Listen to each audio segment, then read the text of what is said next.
Level, ওটা অতিক্রম করে ফেলছি। সুতরাং আবার নিচে নামাইছি। নিচে নামানোর পর ফলে আবার ভয় লাগতেছে যেহেতু হাই রাইজ বিল্ডিং এর সাথে লেগে যায় কিনা।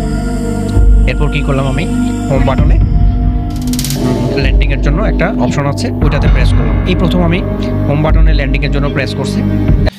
রাতের শহরটা তখন আলোয় ভরা, অথচ সেই আলোর মাঝেও ছিল এক ধরনের নীরবতা, যেন শহর ঘুমায়নি, শুধু একটু থেমে গেছে। হাতে ছোট্ট ড্রোনটা বুকের ভেতরে কাঁপুনি। প্রথমবার আকাশে ওড়াবো, জানি না ঠিক মতো উড়বে কিনা, নাকি মাটিতেই হোঁচট খাবে। হাতে রিমোটটা যখন প্রথমবার আঙুল ছোঁয়ালাম টেক অফ বাটনে, মনে হলো যেন নিজের কোনো স্বপ্নকেই আকাশে পাঠিয়ে দিচ্ছে।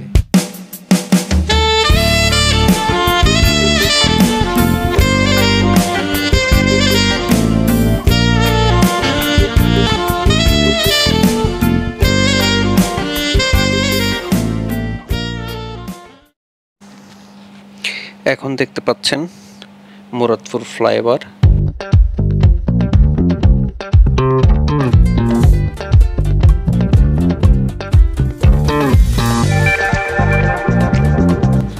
যে যানবাহনগুলো রাস্তায় গর্জন করে চলে, সেগুলোকে মনে হচ্ছে দূরের আকাশে মিটি মিটি তার চলন্ত উল্কার মতো ছুটছে। ড্রোনটা যতই উপরে উঠছে, আমরা আশপাশ ততই অদৃশ্য হতে লাগলাম, এবং একসময় একদম মিলিয়ে গেলাম। মনে হলো এতদিন যাকে নিজের শহর বলে জানতাম, তাকে আসলে প্রথমবার উপর থেকে সত্যি করে দেখছি। এই শহরটা এখন কত শান্ত, কত সুন্দর, যেন রাতের বুকে লুকিয়ে থাকা এক গোপন কবিতা। মাঝে মাঝে মনে হচ্ছে এটা যেন আমাদের চট্টগ্রাম না, এটা হয়তো বিশ্বের উন্নত কোনো দেশের মতোই আলো ঝলমলে এবং উঁচু উঁচু বিল্ডিংয়ে পরিপূর্ণ একটা শহর। মুরাদপুর ফ্লাইওভার থেকে নামার পর যে স্থানটাতে এখন আমরা আমাদের ড্রোনের অবস্থান, তার ডান পাশে যে স্থানটা দেখতে পাচ্ছেন এন্ড মোহাম্মদের শোরুম, এবং ওই পাশটা হচ্ছে সুলভবহর।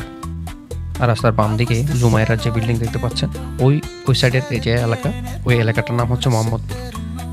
মুরাদপুর ফ্লাইওভার থেকে নামার পর হাতের বাম পাশে যেই ব্লক করে রাখা হয়েছে রাস্তার নির্মাণ কাজ, ড্রেনের নির্মাণ কাজ, এগুলোর হচ্ছে। ওখানে অনেক কর্মযজ্ঞ চলতেছে, ওখানে অনেক ভেকু রাখা আছে। এই স্পেসটা রাস্তা থেকে কেটে নেওয়া হয়েছে, যার কারণে এই মুরাদপুর, বদরাত এবং ফ্লাইওভারের অর্ধেক পর্যন্ত প্রায় সময় ব্যস্ত সময়গুলোতে জ্যাম লেগে থাকে। এই জ্যামের কারখানাটা আপনারা দেখতে পেলেন।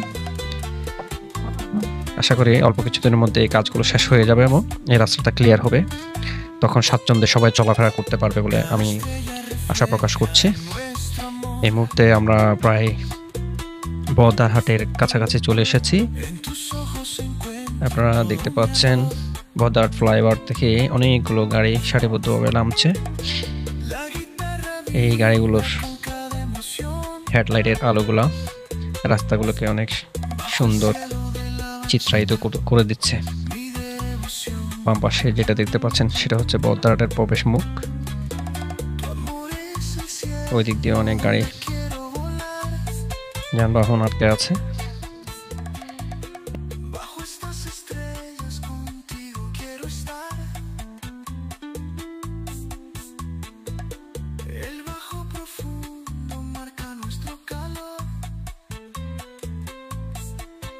এই মুহূর্তে আমরা স্ক্রিনে দেখতে পাচ্ছি বদার জাংশন, ফ্লাইওভারের যে জাংশন, সেই জাংশনটা একটা চলে গেছে চাঁদগাঁও আবাসিকের দিকে একদম, আর একটা চলে গেছে ডান পাশে, যেটা চলে গেছে সেটা হচ্ছে নতুন ব্রিজের দিকে চলে গেছে। নতুন চাঁদগাঁও থানা হয়ে নতুন ব্রিজের দিকে চলে গেছে।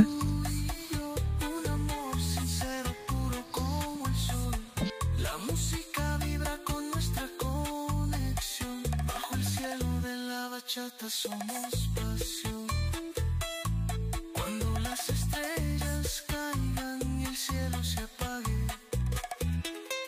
bajo el cielo.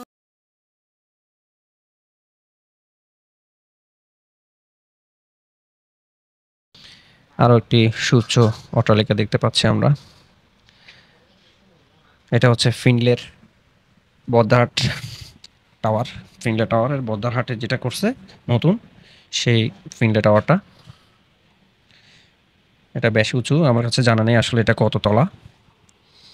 এই জায়গায় এসে আমি একটি চক্কর মারার পরে আসলে দিশা হারিয়ে ফেলেছিলাম, কারণ আমি এখন ড্রোন থেকে প্রায় 2 থেকে 2.5 কিলোমিটার দূরে শুধু একটা রিমোট কন্ট্রোলের হাতে নিয়ে বসে আছে, কিছুই দেখতে পাচ্ছি না। আমার ড্রোনটা আমার কাছ থেকে অনেক দূরে, তা আবার হচ্ছে রাতের আকাশ, অনেক উঁচু উঁচু বিল্ডিংয়ে চারদিকে আমি একদম পরিপূর্ণ, যার কারণে আমি কিছুই দেখতে পাচ্ছি না। শুধু ওই এলাকায় আমি গিয়ে থতমত খেয়ে গেছি। আমি এখন বুঝতে পারতেছি না আসলে আমি আমার ড্রোনটা কোন দিকে নিয়ে আসবো। ম্যানুয়ালি আমি এটাকে আর চালাতে পারতেছি না, বেশ নার্ভাস একটা কন্ডিশনে পড়ে গেছি।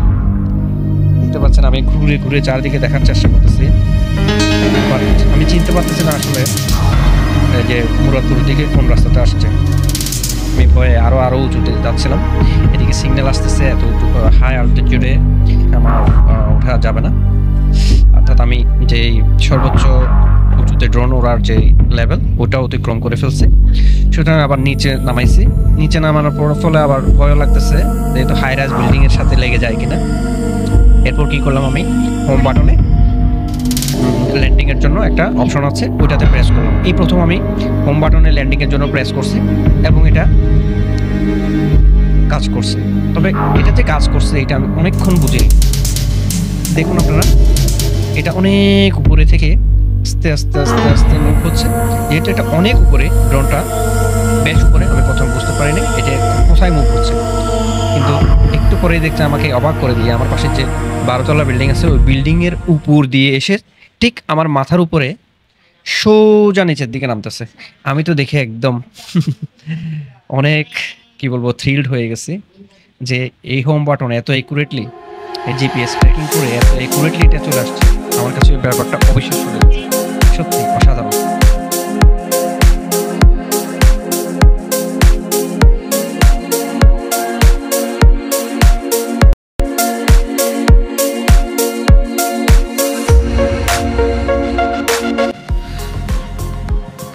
তাই এই মুহূর্তে আমার কাছে DJI এর ড্রোন মানে একটা amazing thing, amazing, just amazing.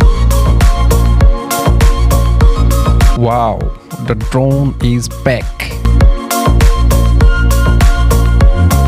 Thanks DJI.